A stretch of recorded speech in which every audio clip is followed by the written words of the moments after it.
Hi friends, chicken lasagne எப்படி செய்கிறதுன்னு பார்க்கலாம். ஆனால் இது என் பசங்க நாங்கள் தான் செய்வோம்னு சொல்லி ரொம்ப நாளாக கேட்டுகிட்டே இருந்து லீவு ஸ்டார்ட் பண்ண உடனே சரி செய்யுங்கப்பா அப்படின்னு சொல்லி விட்ட அன்றைக்கி எடுத்த வீடியோ தான் இது.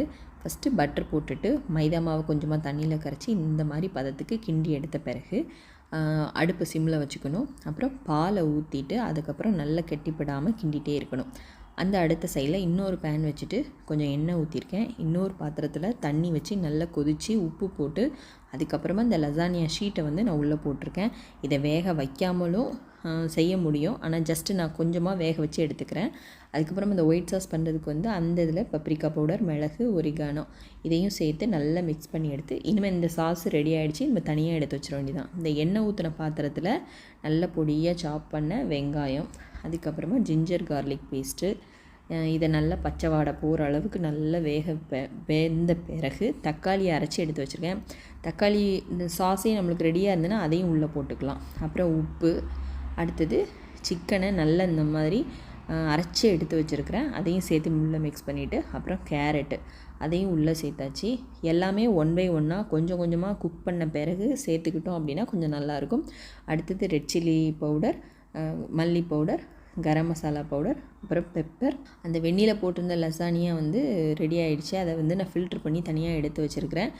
ஃபைனலாக கொஞ்சம் இதில் கொஞ்சமாக பெப்ரிக்கா பவுடரும் கேப்சிகமும் நான் போட்டுட்டு நல்லா கிண்டி எடுத்துட்டேன். ரெட் சில்லி சாஸ் உள்ளே சேர்த்துட்டு கொஞ்சமாக ஆசைக்கு ஒரே ஒரு பாக்கெட் கெச்சப் பாக்கெட் கிடந்தது, அதையும் கட் பண்ணி உள்ளே சேர்த்தாச்சு. ஆக்சுவலாக தக்காளி போதுமான அளவுக்கு உள்ளே சேர்ந்துருக்கு, இருந்தாலும் சும்மா ஒரு இதுக்காக சேர்த்தேன்.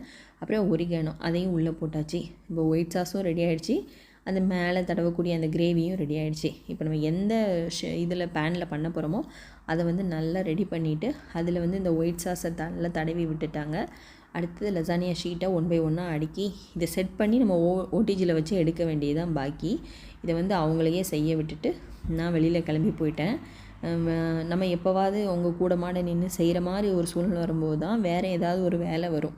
ஐயோ இதுக்கு என்ன பண்ணிச்சோ அப்படின்னு சொல்லி மைண்ட் செட்டை அங்கேயும் மனசு இல்லாமல் இங்கேயும் மனசு இல்லாமல் அப்படி இப்படிமா போயிட்டு வர சூழ்நிலையை அன்றைக்கி தள்ளி விட்டுட்டாங்க. இது அவங்களே செஞ்சு அவங்களே எடுத்து வீடியோ எடுத்து வச்சிட்டு இருந்தாங்க. அப்புறமா அந்த கிரேவி செட்டிங், அதுக்கு மேலே மொசரலா சீஸு, இப்படி எல்லா லேயராக ஒன் பை ஒன்னாக எடுத்து ரெடி பண்ணி ப்ரீ ஹீட்டு இந்த ஓவன் யூஸ் பண்ணுவதுனால ஐயோ ஒத்தையில் விட்டுட்டு போகிறோமே என்ன பண்ணுவாங்களோ அப்படிங்கிற மைண்ட் செட்டு. ஃபோன் பண்ணி என்ன பண்ண, அடுப்பு ஆஃப் பண்ணியா, ஓவன் ஆஃப் பண்ணியா, சுவிட்ச் ஆஃப் பண்ணியா அப்படின்னு சொல்லி கேட்டுக்கிட்டே இருந்துட்டு எனக்கு வருத்தம்ப்பா, எனக்கு ரொம்ப வருத்தம். ஆனால் பார்த்தா நல்லா சூப்பராக ரெடி பண்ணி சாப்பிட்டு முடிச்சு அதை அம்புட்டையும் மனசுக்குள்ளே போட்டு புதைச்சிடுறேன். மறுநாள் வரைக்கும் வச்சு சாப்பிட்டாங்க.